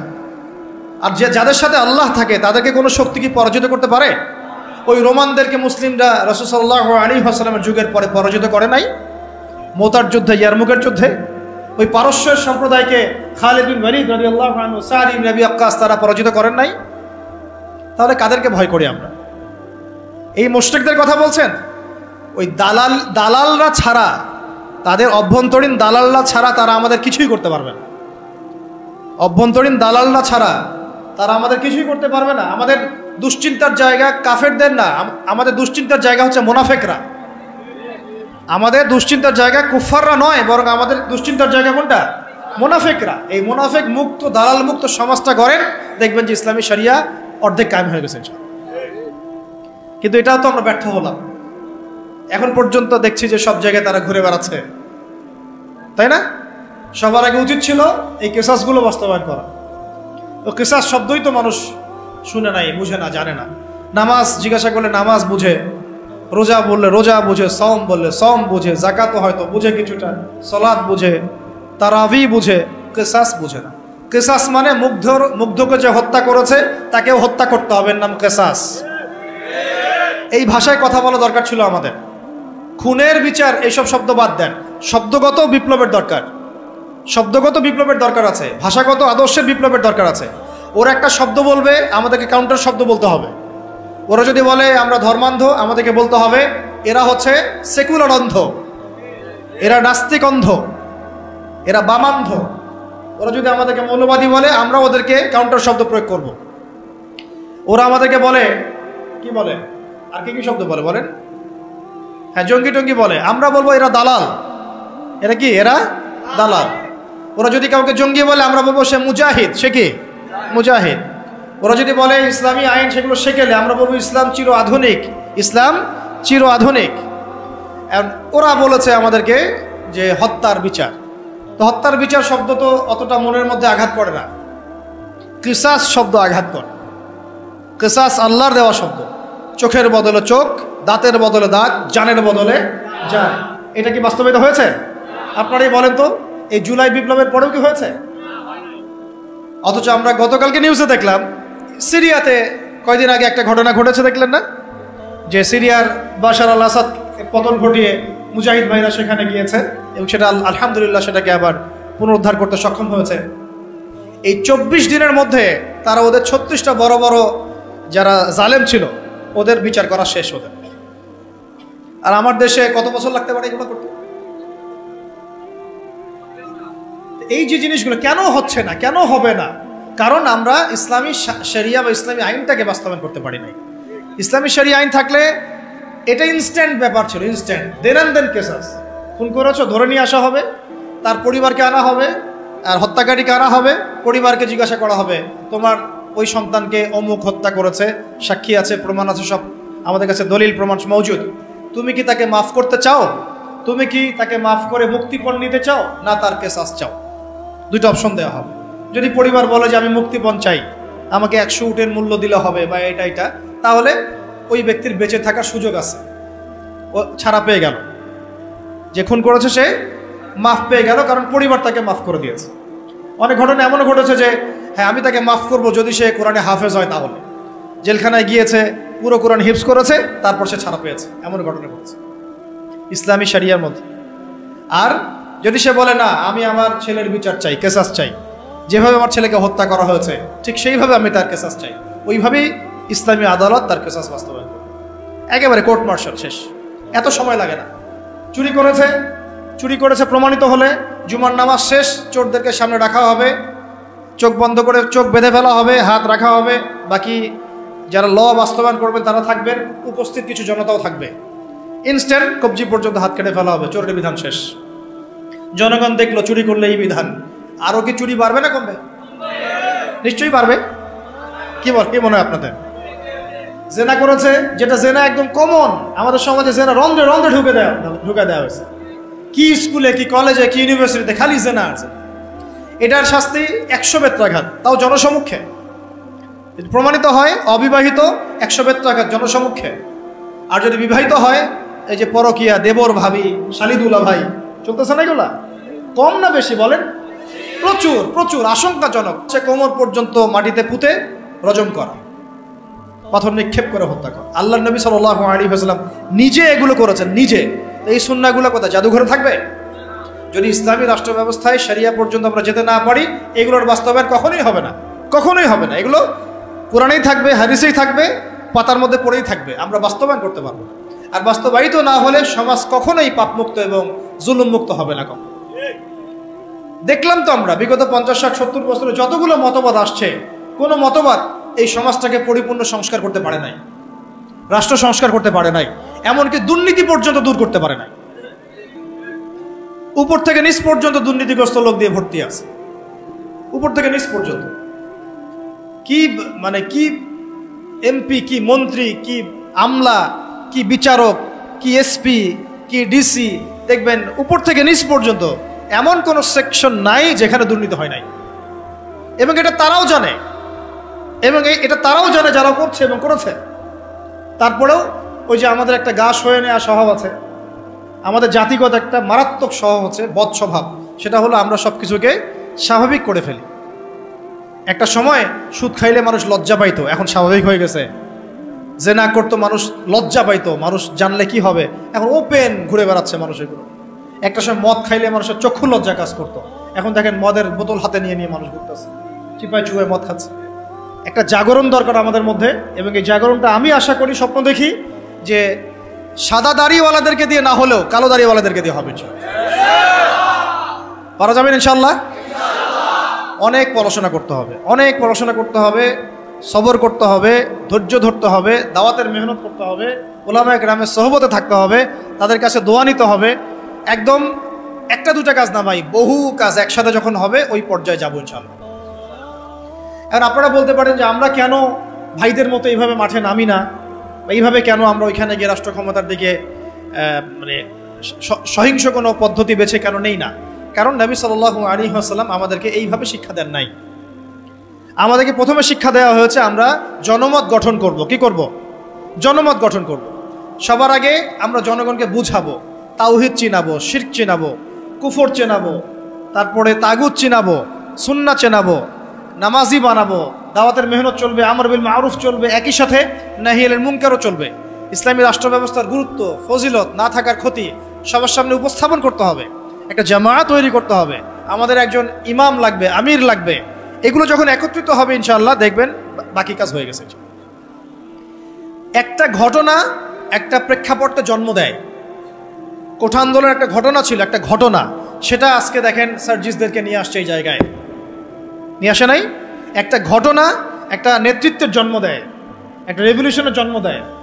শাপলা চত্বর ছিল একটা ঘটনা যেটা পারত বাংলাদেশে রাষ্ট্র ক্ষমতা ইসলামকে নিতে, কিন্তু কেন জানি আমরা পারি নাই। হয়তোবা আল্লাহ পাক আরো ভালো কোনো পদ্ধতি আমাদের জন্য রেখেছেন হয়তোবা। তবে কোনো কোনো ঘটনা আমাদের সামনে আল্লাহ পাক ঘটান যেগুলোর মধ্য দিয়ে একটা রেভলিউশন হয়ে যেতে পারে। যদি এই ভাইদেরকে নির্মমভাবে তারা এভাবে গুলি না করতো তাহলে তারাও কিন্তু এভাবে সহিংস হতো না, আজকে এরাও কিন্তু দেশ থেকে পালাতো না। তাই না বিষয়টা? আমরা কি কেউ কল্পনাও করেছিলাম যে এভাবে 2 মাসের মধ্যে এমনটা হতে পারে? কখনো কল্পনা করা হয়নি। বরং মানুষ তো বলছিল যে এরা কখনো যাবে, এমন তো মনেই হচ্ছে না। তাই না বিষয়টা? 1 মাসের মধ্যে আল্লাহ পাক করে দেখালেন। তাই ইনশাআল্লাহ সামনেও যদি এমন কোনো ঘটনা ঘটে যেই ঘটনা ইসলামপন্থীদের একটা ঐক্যের জন্ম দেয়, একটা লিডারশিপ নিয়ে আসে, একটা জামায়া নিয়ে আসে, একটা ইমারা নিয়ে আসে, আমরা তখন আপনাদেরকে আমাদের পাশে চাই। আর যদি আপনাদেরকে আমরা পাশে না পাই তাহলে আমরা বুঝবো আপনারা শুধু ওয়াজ শুনেন, এক কান দিয়ে ঢোকান আর এক কান দিয়ে বের করেন। এইভাবে এইরকম অডিয়েন্স আমরা চাই না। আমি শুরুতে একটা কথা বলছি, ইসলামী রাষ্ট্র কায়েম করা চারটাখানি কথা না, আর এটা গরু ছাগলদেরকে দিয়ে হবে না। এটার জন্য সাহসী, বুদ্ধিদীপ্ত এবং একটা জজবাওয়ালা তরুণ প্রজন্ম দরকার। আবেগও থাকতে হবে আমাদের। অনেকে বলে যেটা আবেগই কথা না, আবেগও থাকতে হবে। কারণ অনেক সময় আবেগ মানুষকে সাহসী ভূমিকা রাখার ব্যাপারে সহায়তা করে। আমরা যদি মাঠে থাকি, মাঠ মানে আবার ফেসবুক না। আপনি 1 মাস ফেসবুক চালায়েন না, একটা পোস্টও দিয়েন না, মানুষ বলবে যে আপনি তো মাঠে নাই, আপনার কাছে হুজুর মাঠে দেখি না। মানে তাদের কাছে মাঠ মানে কি? ফেসবুক। আমি মাঠ মানে বোঝাচ্ছি ময়দান। ময়দান মানে এই রুট লেভেল পর্যন্ত, টপ থেকে রুট লেভেল পর্যন্ত আমাদেরকে থাকতে হবে। মসজিদে, মাদ্রাসায়, মক্তবে, সংগঠনে, অ্যাসোসিয়েশনে, এই মিটিংয়ে, সিম্পোজিয়ামে, তালিমে, দার্সে, সব জায়গায় এটা মাঠ। মাঠ মানে শুধু ফেসবুক না। কথা বুঝতে পারছি ভাই? তো ইনশাআল্লাহ আমরা যদি এভাবে মাঠে থাকি, আপনারা যদি আমাদের সাথে থাকেন, ইনশাআল্লাহ বাংলাদেশে ইসলামপন্থীদেরকে টক্কর দিয়ে কারো ক্ষমতা নেই রাষ্ট্র ক্ষমতা যায়। আর আমরা যদি ওই সুযোগটা আরেকবার দেই তাদেরকে, আমরা যদি এই সুযোগটা তাদেরকে আরেকবার করে দেই, একটাও বাকি রাখবে না তারা, একটাকেও বাকি রাখবে না, একটাকেও বাকি রাখবে না। এবার যদি তারা কেউ আসতে পারে, তাদের এর জায়গায় যদি কোনো বি গভর্নমেন্টও আসে, তবুও আমাদের একটাকেও বাকি রাখবে না। তাই কোনো স্পেস তাদেরকে দেওয়া যাবে না, সুযোগ নাই। এখন আমাদেরকে ওই জায়গায় যেতে হবে। আল্লাহ পাক আমাদের যাওয়ার তৌফিক দান করুন। এখন লম্বা হয়ে যাচ্ছে, আর 2টা পয়েন্ট বলে আমি শেষ করবো। ধৈর্য আছে কি? আর 3টা পয়েন্ট। একটা হচ্ছে এই রাষ্ট্র ব্যবস্থাটা আমাদের নবীজি করে দিয়ে গেছেন না যান নাই? তাহলে আমাদের সামনে নবী সাল্লাল্লাহু আলাইহি ওয়াসাল্লামের দেয়া পথ পদ্ধতি আছে কি নাই? আছে। আর আমরা একটু জানি, কয়েকটা পয়েন্ট জানি যে এটার ফজিলত কি কি হতে পারে। আমি কয়েকটা পয়েন্ট বলতেছি। দেখেন, ইসলামী রাষ্ট্র ব্যবস্থা থাকলে আমরা আল্লাহর জমিনে আল্লাহর কোরআনের আইনগুলো বাস্তবায়ন করতে পারবো, এক নাম্বার, তাই না? আর এটা কত বড় ইবাদত সেটা ওলামায়ে কেরামদের কাছ থেকে জেনে নিয়ে, এটা যে কত বড় একটা ইবাদত যে আল্লাহর জমিনে আল্লাহর বিধান চলতেছে, এটার যে সামাজিক ফজিলত এটা বলে শেষ করা যাবে না। 2 নাম্বার, সমাজে আমরা সর্বপ্রথম নামাজ কায়েম করতে পারবো। নামাজ কি কায়েম আছে? ঐচ্ছিক, পড়লে পড়েন, না পড়লে নাই, তাই না? কিন্তু মাস্ক আপনাকে পরা লাগবে করোনা হইলে, তাই না? বিষয়টা সরকার বলবে মাস্ক পড়তে হবে, না হলে তো জরিমানা। কিন্তু আপনি নামাজ বাধ্যতামূলক মুসলিমদের করা হচ্ছে না। কিন্তু ইসলামী শাসন ব্যবস্থা থাকলে নামাজ বাধ্যতামূলক, মুসলিমদের কথা বলছি, বালেক যারা নামাজের যোগ্য হয়েছে। তারপরে পর্দার বিধানটাকে আমরা বাস্তবায়ন করতে পারব। সমাজে ফিতনা কমে যাবে, জেনা কমে যাবে, ব্যভিচার কমে যাবে, যত রকম এই যে স্টার জলসা, জি বাংলা, পর্নোগ্রাফি, হাবিজাবি যা আছে এগুলোকে আমরা বন্ধ করে ফেলতে পারবো কি না? তারপরে জাকাত ভিত্তিক অর্থ ব্যবস্থা আমরা চালু করতে পারবো। জাকাত বাধ্যতামূলক রাষ্ট্রের পক্ষ থেকে আদায় করা হবে, সমাজের দরিদ্র মানুষদের কোনো কষ্ট থাকবে না। তারপরে আমরা আরও অনেক কিছু, যেমন আমরা ওলামায়ে কেরামদের একটা সিকিউরড লাইফ নিশ্চিত করতে পারবো। যেমন প্রত্যেকটা মসজিদ, প্রত্যেকটা মাদ্রাসা এগুলোকে রাষ্ট্রীয়করণ এবং এগুলোকে ভাতার ব্যবস্থা করা। তারা যদি পুলিশদেরকে দিতে পারে, র্যাবকে দিতে পারে, ডিজিএফআইকে দিতে পারে, আর্মিদেরকে দিতে পারে, ওলামায়ে কেরাম বাদ যাবে কেন? ওলামায়ে কেরামদের জন্য কেন কোয়ার্টার থাকবে না? কেন সরকারি গাড়ি থাকবে না? কেন বেতন ভাতা থাকবে না? কেন থাকবে? থাকা উচিত ছিল কিনা? বরং তারাই তো আমাদেরকে পথ দেখাচ্ছেন, আলোর পথ। তো এই যে বৈষম্য না, এগুলো বৈষম্য। তারপরে আরও দেখেন, প্রাইমারি স্কুলে আমি আমার বাচ্চাকে কোরআন শিক্ষা বাধ্যতামূলক করতে পারবো না? এখন কি বাধ্যতামূলক আছে? এটা নিয়ে তো আমার অনেক লেকচার শুনেছেন। অনার্স মাস্টার্স পাসও যদি আপনি কোনো স্টুডেন্টকে ধরেন, 100 জনের মধ্যে দেখা যায় 10 জনও ঠিকমতো কোরআন তেলাওয়াত করতে পারেন। আমরা বলছি এটা ইসলামিক রাষ্ট্র, আমার ইসলামিক রাষ্ট্রের মুসলিমরা কোরআন তেলাওয়াত করতে পারে না, এটা কেমন হলো? তাহলে কোরআনের শিক্ষাটা আমরা বাধ্যতামূলক করতে পারতাম। তারপর শুধু তাই না, হাই স্কুল লেভেলে আমরা আমাদের ভাইদেরকে আরবি ভাষা শেখাতে পারতাম, নাহু সরফ শেখাতে পারতাম, এবং তারাও কোরআনের তর্জমা করার যোগ্যতা অর্জন করত। অনার্স লেভেলে গিয়ে, মাস্টার্সে গিয়ে তারা এমন হতো হাদিসের এবারত পড়তে পারছে, এরাত দিতে পারছে, মাশাআল্লাহ। কেউ হয়তো ইফতা দিয়ে ফেলছে, কেউ হয়তো দাওরা হাদিস দিয়ে ফেলছে। এমনও করা সম্ভব ছিল, এখনও সম্ভব। এটা কি হয়েছে? অথচ আপনি দেখবেন সমাজের 75% মানুষ জেনারেল শিক্ষিত। এই বেশিরভাগ মানুষকে আমি ইসলাম শেখাতে পারছি না, শুধু ইসলামী শিক্ষা ব্যবস্থা না থাকার কারণে। যদি ইসলামী শিক্ষা ব্যবস্থা থাকতো তাহলে এই সমস্যাটা থাকতো না। ঘরে ঘরে তখন হাফেজ থাকতো, ঘরে ঘরে আলেম তৈরি করা যেত। অন্তত পক্ষে ফরজে আইন তো তারা জানতো, নিজের মানে ইমামতি করার যোগ্যতা তো সে অর্জন করতো, নিজের বাবার জানাজা তো পড়তে পারতো। এখন কি সেটা হয়? অথচ তারা কিন্তু মুসলিম, কালিমা পড়া। ইসলামী রাষ্ট্র ব্যবস্থা থাকলে আমরা এই যে সুদ খাচ্ছি, নাউজুবিল্লাহ, মায়ের সাথে যে জেনা করা হচ্ছে, তাই না? এটা তো নতুন হাদিস না, আপনারা তো জানেনই। সুদের সবচেয়ে নিচের শাখাটাই তো হচ্ছে মায়ের সাথে কি করা? জেনা করা। সবচেয়ে উঁচু শাখা কি? আল্লাহ এবং তার রাসূলের সাথে যুদ্ধ করা। তো এখন আমরা তো সবাই দায়ী করতেছে। যেহেতু ইসলামী রাষ্ট্র ব্যবস্থা নাই, তাই এখানে সুদভিত্তিক ব্যাংকিং সিস্টেম চলছে। ইসলামী রাষ্ট্র ব্যবস্থা থাকলে আমরা এটাকে কমিয়ে ফেলতে পারতাম। আমরা কৃষিভিত্তিক অর্থনীতি, দুর্নীতিকে কমাতে পারতাম, আমরা জাকাত আদায় করতে পারতাম, আমরা সাদাকা ভিত্তিক অর্থনীতি নিতে পারতাম, ডুয়েল কারেন্সি আনতে পারতাম, আরও অনেক কিছু করতে পারতাম। এটা নিয়ে আলাদা আলোচনা, ইকোনমির আলোচনা অনেক গভীর, এটা আপনি এখন করতে পারবেন না। বরং এই জায়গাগুলোতে যত রকম দুর্নীতি, ঘুষ, সুদ সব করতে হয়ে যাবে। ভালো মানুষ সেজে লাভ হচ্ছে না তো, কারণ আমি এখানে নামাজ পড়ছি, এখান থেকে বের হয়ে গিয়েই সুদ খাচ্ছি। এই জন্যই তো দোয়া কবুল হচ্ছে না, ইবাদতে স্বাদ পাচ্ছি না। আল্লাহ পাক আমাদেরকে সুদমুক্ত জীবনযাপন করার তৌফিক দান করুন। ইসলামী রাষ্ট্র ব্যবস্থা থাকলে পরে এই যে কাদিয়ানিরা আবারও খতমে নবুয়তকে চ্যালেঞ্জ করতে পারতো না, তাই না? আপনারা তো জানেন, কেউ যদি নবী সাল্লাল্লাহু আলাইহি ওয়াসাল্লামকে গালি দেয়, তার স্ত্রীর চরিত্র নিয়ে কথা বলে, আছে না এমন কিছু? তার শাস্তি কি? আলেমদের কাছ থেকে জেনে নিয়েন। একদম কতল। ও যদি তওবাও করে তবুও কতল। তওবা করেছে তবুও শিরচ্ছেদ করতে হবে। এর বাইরে কোনো কি নাই, কোনো দণ্ডই নাই। করতে পারবেন আপনি বাংলাদেশে? এখন পারবেন না, ইসলামী রাষ্ট্র ব্যবস্থা নাই। তাই ইসলামী রাষ্ট্র নাই। তাই বরং যদি আপনি তাদের বিরুদ্ধে কিছু বলেন বা কেউ যদি এগ্রেসিভ হয়ে নিজের হাতে দায়িত্ব তুলে নিয়ে এই কাজটা করে ফেলে, তাহলে তাকে ওই জেলে ঢুকে রেখে দেবে, যাবজ্জীবন কারাদণ্ড দিয়ে দিবে, ফাঁসি দিয়ে দিবে। অথচ সেই ব্যক্তি একজন বীর পুরুষ, যে নবী সাল্লাল্লাহু আলাইহি ওয়াসাল্লামের শানে কটূক্তিকারীকে হত্যা করেছে, ও আমাদের আগে জান্নাতে যাবে ইনশাআল্লাহ। সে হচ্ছে রসুলের প্রকৃত আশেকে রসুল। আমাদের চোখে সে একজন কি অপরাধী, তাই না? এই হলো সেকুলার রাষ্ট্র এবং অনইসলামিক রাষ্ট্রের, ইসলামী রাষ্ট্র না থাকার কুফল। তো যাই হোক, এখন আপনারা জানেন শাতেম, এটাকে বলা হয় শাতেমে রসুল। তো শাতেমে রসুলের শাস্তি যদি এটা হয়, তাহলে যে নবুয়ত দাবি করতেছে ওর কি শাস্তি? আপনারা বলেন তো কোনটা বড় অপরাধ? দেখি বুদ্ধি কত আপনাদের। কেউ একজন নবী সাল্লাল্লাহু আলাইহি ওয়াসাল্লামকে গালি দিচ্ছে, এটা তো মহাপাপ, বিশাল অপরাধ, হত্যাযোগ্য। আর একজন গালি দেয় নাই, কিন্তু সে নিজেই নিজেকে নবী দাবি করতেছে নবী সাল্লাল্লাহু আলাইহি ওয়াসাল্লামের পরে। বলেন তো, তাহলে এই যে এদেরকে কয়বার ফাঁসি দেওয়া দরকার ছিল? ওরা আমাদের এখানে ব্যবসা করতেছে, ওই যে বললাম বাথরুমের বদনা থেকে শুরু কইরা আপনার বাসার বেড পর্যন্ত ওদের কোম্পানি।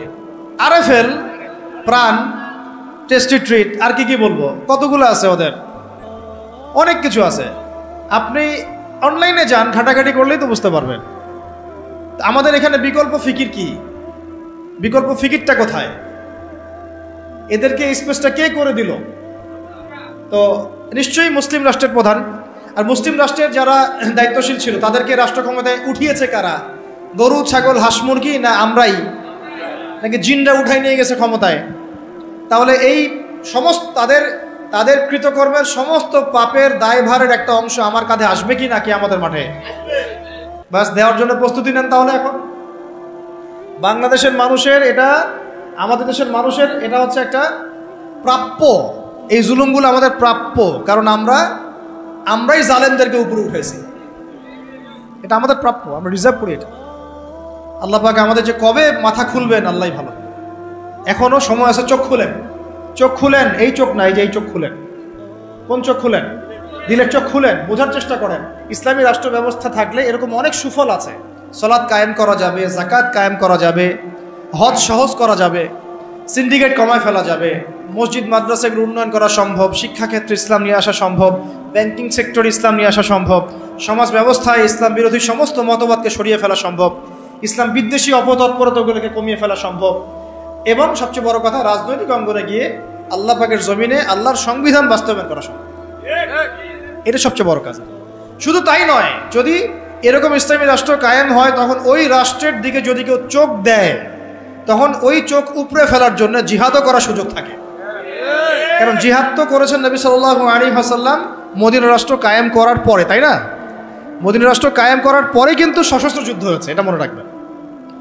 মদিনা রাষ্ট্রটা কায়েম হয়ে যাওয়ার পরে কিন্তু একটা সশস্ত্র যুদ্ধ হয়েছে, গাজওয়া হয়েছে, সারিয়া হয়েছে, বদর, উহুদ, খন্দক, এগুলো হয়েছে। মক্কাতে কিন্তু এই যুদ্ধটা হয় নাই। মক্কায় হয়েছিল, মক্কায় কিন্তু যুদ্ধটা হয় নাই। মদিনায় হিজরত করে যাওয়ার পরে সেখানে তিনি রাষ্ট্র গঠন করেছেন, সামরিক বাহিনী শক্তিশালী করেছেন, অস্ত্রশস্ত্র নির্মাণ করেছেন, রাষ্ট্রের নিরাপত্তার স্বার্থে সারিয়া অভিযান হয়েছে। এরপরে কাফেরদের উপর আক্রমণগুলো হয়েছে। আর যদি কোনো কাফের আক্রমণ করতে আসতো, আমরা একদম উচিত শিক্ষা দিয়ে পাঠাইতাম ওদেরকে। এমন হতো না যে বর্ডারে একজন মানুষকে গুলি করে মারলো আর আমরা লাশ নিয়ে ভদ্রভাবে চলে আসলাম। এমন কাপুরুষ কখনো ইসলামিক রাষ্ট্র ছিল না। বরং একটা লাশ ফেললে আমরা 10টা ফেলে দিতাম। এরকম ছিল আমাদের জজবা, আমাদের অবস্থা। আল্লাহ পাক আমাদেরকে বোঝার তৌফিক দান করে নেন। তো ইসলামী রাষ্ট্র ব্যবস্থা থাকলে তখন রাষ্ট্রীয় আমির রাষ্ট্রীয় সেনাবাহিনী দিয়ে, আওয়ামদেরকে দিয়ে প্রয়োজনে সশস্ত্র যুদ্ধের অবস্থায়ও ভূমিকা রাখতে পারবে ইনশাআল্লাহ। তো এগুলা ইসলামী রাষ্ট্রের বহু ফজিলত, যেটা এক বৈঠকে আলোচনা করে শেষ করা যায় না। ইনশাআল্লাহ আরেক সামনের মাসে যদি আসি আবার কথা হবে ইনশাআল্লাহ। একদিন 2 দিন আলোচনা করে এগুলো বোঝানো যায় না। মাসিকভাবে চালু রাখতে হবে, মসজিদ ভিত্তিক, এবং পরিবেশ বজায় রাখতে হবে। এই যে এখন সুন্দর মতো বসে আছেন, কত সুন্দর মতো আলোচনাটা করা গেল। এই আলোচনাটা আমি কোনো মাহফিলে করতে পারতাম না। এই আলোচনাটা আমি কোনো মাহফিলে এখন পর্যন্ত এইভাবে করতে পারিও নাই, এই এখন যেটা পারলাম। এই জন্য বলি মসজিদ ভিত্তিক এইরকম তালিমি বৈঠকগুলো, হালাকাগুলো বাড়ানি, চল দিন কায়েম হয়ে যাবে চল। আর এখন একটা পয়েন্ট হচ্ছে, যদি না থাকে ইসলামী রাষ্ট্র তাহলে ক্ষতিগুলো কি হয়? প্রথম ক্ষতি হচ্ছে নামাজ কায়েম হবে না। ব্যক্তি জীবনে কায়েম হতে পারে, রাষ্ট্রীয়ভাবে কায়েম হবে না। যাকাত বাধ্যতামূলক তোলার কোনো সুযোগই নেই। বরং জাকাতের কথা বাধ্যতামূলক বললেও আপনাকে ধরে নিয়ে যাচ্ছে অনেক সময়, তাই না? জাকাত বাধ্যতামূলক এটা জানে কয়জন? অনেকেই জানে না। অনেকে মনে করে জাকাত না দিলেও মনে হয় আমি মুসলিম আছি। মান ফাররাকা বাইনা সলাতি ওয়া যাকাত ফাকাদ কাফারা, যে একটা স্পষ্ট উক্তি আছে, হাদিস থেকে পাওয়া যায়, উসুল থেকে পাওয়া যায়। কেউ যদি সালাত এবং যাকাতের মাঝে পার্থক্য করে, এটা যে কুফরি, এটা কি কুফরি? তো যাকাত দিচ্ছে না, দীর্ঘদিন বছরের পর বছর যাকাত দিচ্ছে না, কোনো ফিকিরই নাই, তো ইসলামী রাষ্ট্র নাই, তাই এটা আদায় করা যাচ্ছে না। কিন্তু ওমর রাদিয়াল্লাহু আনহুর সময় যাকাত কালেকশন করার জন্য আলাদা একটা ইউনিট থাকতো, স্বতন্ত্র একটা ইউনিট থাকতো না, ডিপার্টমেন্ট থাকতো। তারা যাকাত কালেকশন করে নিয়ে আসতেন এবং রাষ্ট্রীয় কোষাগারে জমা দিতেন। রাষ্ট্রীয় কোষাগার সমৃদ্ধ হতো, এখান থেকে জাকাতে 8টা খাতে বন্টন করা হতো, ডিস্ট্রিবিউট করা হতো। একটা গরিব মানুষ খুঁজে পাওয়া যেত না। এগুলো তাত্ত্বিক কথাবার্তা নয়, দুনিয়া দেখেছে, এগুলা প্র্যাকটিক্যাল, এটা বিশ্ববাসী দেখেছে প্র্যাকটিক্যালি। এমনকি অমুসলিম যদি কেউ ক্ষতিগ্রস্ত হতো, তাকেও জাকাতের অর্থ থেকে সহায়তা করা হয়েছে, দিনের দিকে তার কলবকে ফেরানোর জন্য, এটাও করা হয়েছে। তো আর অনেকে একটা প্রশ্ন করে যে ইসলামী রাষ্ট্র ব্যবস্থা আসলে কি তাহলে অমুসলিমদের অধিকার নিশ্চিত হবে না? বরং সবচেয়ে বেশি হবে। এই তথাকথিত গণতান্ত্রিক রাষ্ট্রে, তথাকথিত সেকুলার রাষ্ট্রে এই অমুসলিমদের উপর যা জুলুম হয়েছে বা হয়, এগুলোর তো অস্তিত্ব থাকবেই না, বরং অমুসলিমরা আমাদের কাছে তখন জিম্মেদারির মধ্যে থাকবে। কেউ তাদের যদি জানমালের ক্ষতি করতে চায়, তখন আমরা তাদের পক্ষ নিয়ে লড়ব ইনশাআল্লাহ। এইটা এখন কিছু কিছু অমুসলিম এই একটা মিথ্যা প্রপাগান্ডা ছড়িয়েছে, তাদের মধ্যে ইসকন কিন্তু আছে একটা। এরা মিথ্যা প্রপাগান্ডা ছড়ায় এভাবে, তারা মনে করায়, মানুষকে বুঝায় যে এটা ইসলামী রাষ্ট্র কায়েম হলে আমরা সংখ্যালঘুরা নির্যাতিত হব, আমাদেরকে মারতে আসবে, আমাদের মন্দির ভেঙে দিবে, আমাদের মূর্তি ভেঙে দিবে। কোশ্চিনকালে এমনটা হবে না। এটা একটা ভুল মেসেজ তারা জনগণকে দেয় বা বিশ্ববাসীকে দেওয়ার চেষ্টা করে। এরা প্রতারণা করছে আমাদের সাথে, কারণ তাদের হাতে যদি ক্ষমতা যায়, তারাই সেই প্রাচীন ঐতিহ্যবাহী বাবরি মসজিদ ভেঙে ফেলেছে। বিগত 5 বছরে তারা এরকম প্রায় 20টা-30টা মসজিদ ভেঙে ফেলেছে, ঐতিহ্যবাহী, যেগুলো একদম 500 বছর, 600 বছর, 800 বছর পুরাতন। আমরা কি বাংলাদেশে কোনো মন্দির ভাঙছি? আর যেখানে যেখানে মসজিদ ভাঙা হচ্ছে, ওইখানে গিয়ে সাম্প্রদায়িক সম্প্রীতির বলি আওরাও তোমরা। আমাদের দেশে এরকম কোনো ঘটনা ঘটে নাই বা পরিস্থিতি নাই যেখানে এসে বলতে হবে সংখ্যালঘু নির্যাতিত হচ্ছে। এইগুলো ধোঁকাবাজি করে। কিছু কিছু এরকম দুষ্ট অমুসলিম আছে যারা চায় না ইসলামী রাষ্ট্র ব্যবস্থা বা খেলাফা ব্যবস্থা আসুক, কিন্তু অথচ ইসলামী রাষ্ট্র ব্যবস্থা থাকলে অমুসলিমদের অধিকার সবচেয়ে আগে আমরা নিশ্চিত করবো ইনশাআল্লাহ। কারণ তারা আমাদের এখানে জিম্মেদারির মধ্যে থাকবে। জিম্মেদারি কথাটা বললাম এই কারণে, জিম্মি শব্দ তারা বুঝে না। যদি আমরা বলতাম যে অমুসলিমরা আমাদের কাছে জিম্মি হিসেবে থাকবে, তারা মনে করতো যে জিম্মি মানে বন্দী, জিম্মি মানে কি বন্দী, এই যে আরবির অবস্থা। অথচ জিম্মি মানে হচ্ছে আমার জিম্মাদারির মধ্যে সে আছে, সে আমার দায়িত্বে আছে, আমার হেফাজতে আছে, আমার গার্ডিয়ানশিপে আছে। তার গায়ে যদি আঘাত করে আমি সে হাত ভেঙে ফেলবো।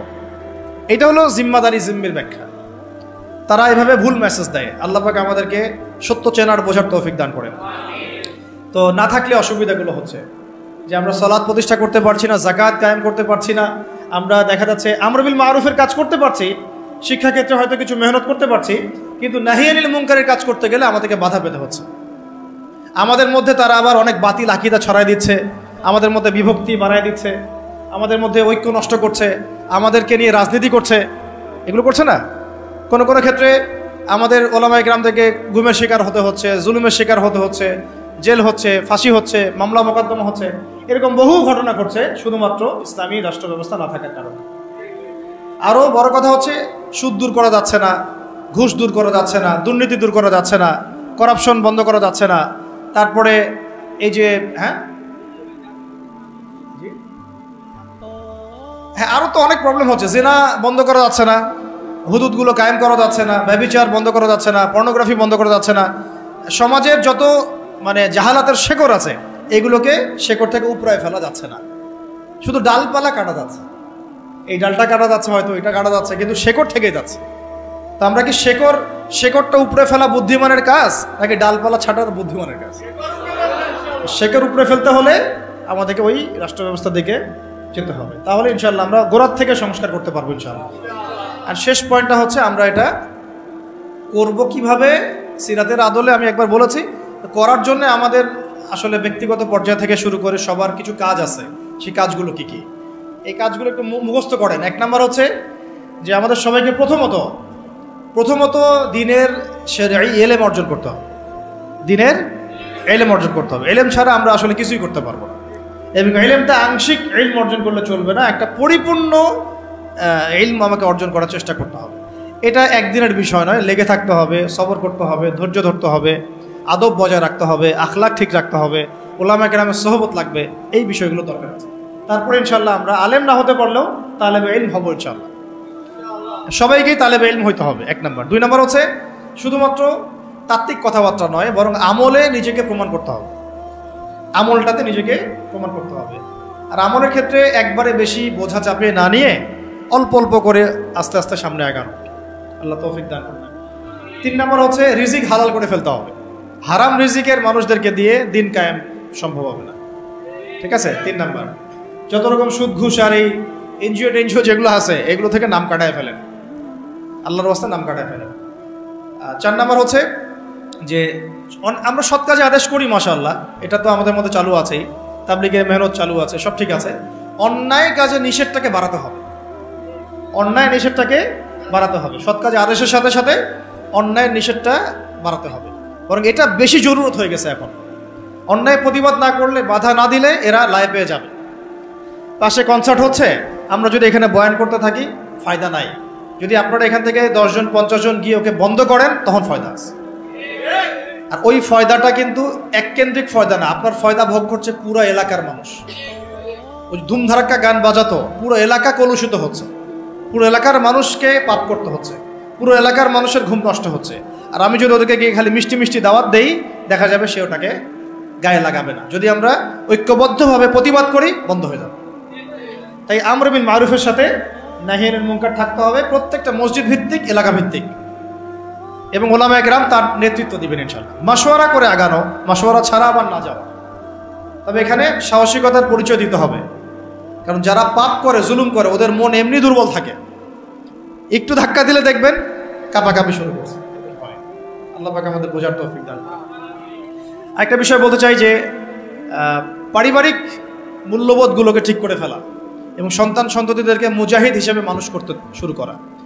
যদি পরিবার দেখা যায় যে অনেক বোঝানোর পরেও বা অনেক চেষ্টা করার পরেও আপনার আইডিওলজির সাথে ম্যাচ করছে না বা কোনোভাবেই পেরে ওঠা যাচ্ছে না, সেক্ষেত্রে আমি বলি প্রয়োজনে আসহাবুল কাহাফ হয়ে যান, প্রয়োজনে আসহাবুল কাহাফ হয়ে যান। তারপরেও নিজের লক্ষ্য থেকে বিচ্যুত হবেন। বাচ্চাদেরকে একদম ডিনামাইট করে আগামী দিনের ওমর, হামজা, খালিদের মতো মানুষ করতে হবে, ঠিক আছে? একদম তাদেরকে নিয়ে কোনো ছাড় দেওয়ার কোনো সুযোগ নাই। নিজের ঘরটা হবে একটা ইসলামী রাষ্ট্র, মানে আপনার ঘরই একটা রাষ্ট্র, ওইখানে আপনার হুকুম চলে, কারো হুকুম চলে না, আল্লাহর হুকুম চলে, রাসূলের হুকুম চলে, এবং আপনি তার প্রতিনিধি, আপনি হচ্ছেন আপনার ঘরে আল্লাহর খলিফা, ঠিক আছে কথা? এরপরে প্রয়োজন হচ্ছে উলামায়ে কেরামদের ঐক্য, যেটা নিয়ে আমরা বারবার কথা বলছি। ইনশাআল্লাহ এই ঐক্য হয়ে যাবে ইনশাআল্লাহ। উলামায়ে কেরাম তো সব বুঝেনি, মাশাআল্লাহ।